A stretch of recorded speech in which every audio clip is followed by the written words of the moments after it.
I started collecting Wings records. And this record, Back to the Egg, is the second one I got. I got Band on the Run first, and then I was at a flea market, saw this one, knew nothing about it other than I really like Band on the Run, and it was $3. So I decided to take the risk and buy the record. Like I said, I knew nothing about this record when I bought it, but threw it on the old turntable. Of course, it's great. McCartney and Wings. Side 2, it's got the Rockestra Theme, which is the song I just covered. Of course, I didn't do the coolest parts of that song, which is McCartney playing piano, because I have no proficiency on the piano. And also, like, all his, even though this song, I think it won a Grammy for Best Instrumental, and record came out in 1979. I think it was the last Wings record that they made in the studio. But it won, like I said, the Rockestra Theme won a Grammy for Best Instrumental, even though, like, I mentioned the piano. But the other really cool thing about the song is all the vocalizations that Paul McCartney does throughout. I really didn't even attempt that because I started to try to record it and I couldn't get it to sit right in the mix, but I couldn't really pull it off anyway, because the one thing that this song really has, and like McCartney does it over and over again, is he's got like one of the most musical, screamy vocals ever. It's really good. And also it's kind of like how he plays, like when you hear McCartney solo, it literally sounds like something he just hummed. And I think he just has a knack for vocally being in the right pocket and hitting his vocal punches, or whatever you want to call it, where he's just basically saying yeah or whoas or whatever, like right at the right time. Just has a knack for that. So didn't do that in my cover, obviously. The Rockestra is a nice bit of history in itself. And then if you look at and there's all kinds of videos on YouTube of these sessions and the group playing. I think they played once live in it was a benefit concert, late 70s or early 80s. But the folks that are, of course, the people that were in Wings at the time were Denny Laine, Lawrence Juber, Linda McCartney, Steve Hawley. I guess he was the drummer. But the folks that played in the Rockestra, and there were two songs on side 2 that the Rockestra played on, which of course is the Rockestra Theme, Rockestra, I guess how you pronounce that. And so glad to see you there. Or so glad to see you here, I should say.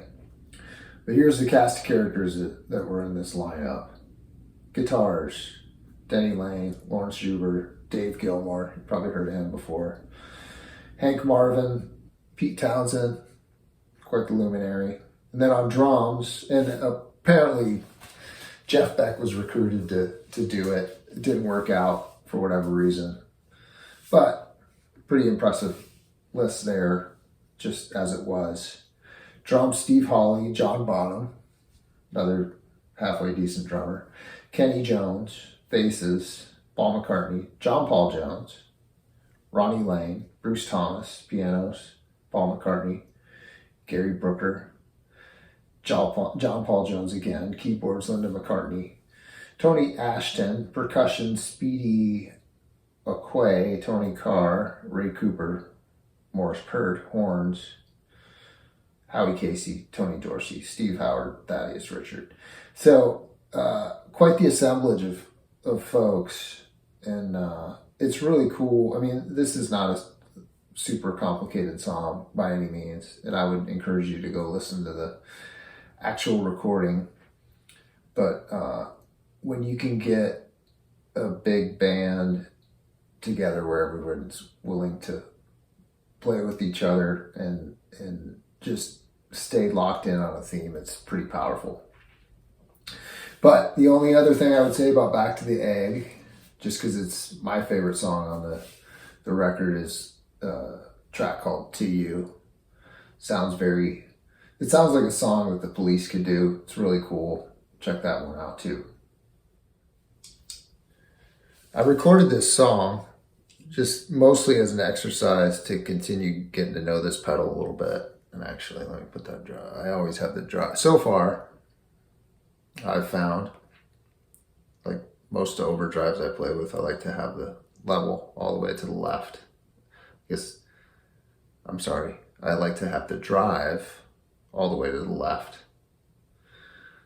And level, I guess in this case would be volume. So drive, gain, level, volume, level all the way to the right. And then the spectrum knob's kind of like a tone control / EQ. And so far I've been kind of leaving it there. Just to the left of noon. But basically what I found with this pedal so far, and this is it's the XTS modded ODR Mini. Basically what the mod is trying to do is take some of the bassiness out of the pedal, which I really can't describe it. I have no experience with, just because this is the only ODR I've ever had or played. But yeah, just getting to know this pedal, and basically I think my initial reaction is I got 2 amps that I play through, which is a Fender Deluxe Reverb reissue and a Dr. Z Jetta, and I pretty much have the volumes maxed, not maxed, but close to max, just under max, if you will.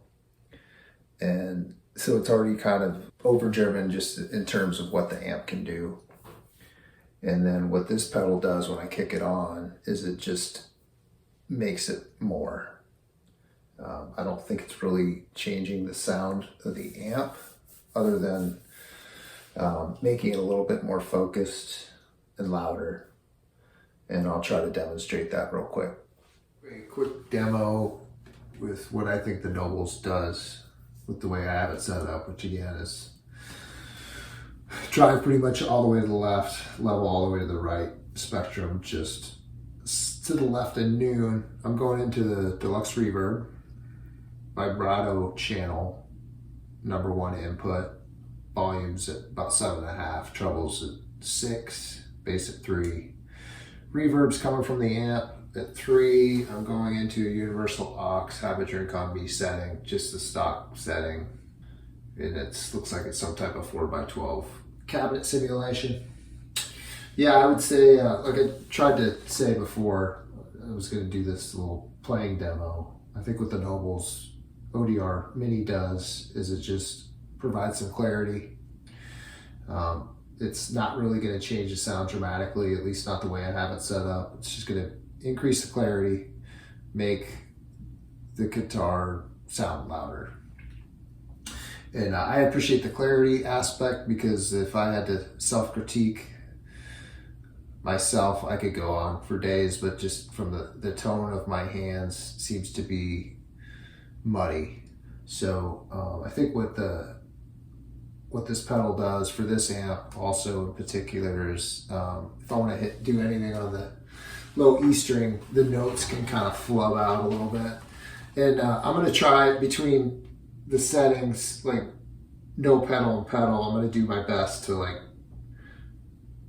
keep the intensity of my hand about the same, because I think I'm going to try to fight the tendency of when the amp's clean of hitting the strings harder to get more noise. And hopefully you'll hear what the pedal does. So here's a couple quick sound samples.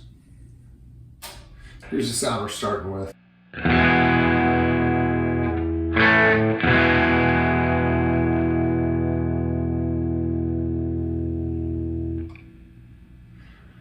Here's with the pedal on.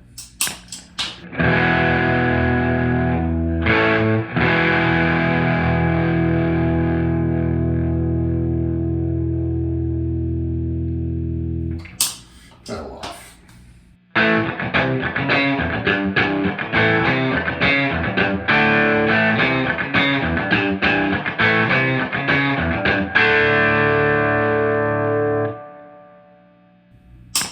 Pedal on.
There you have it.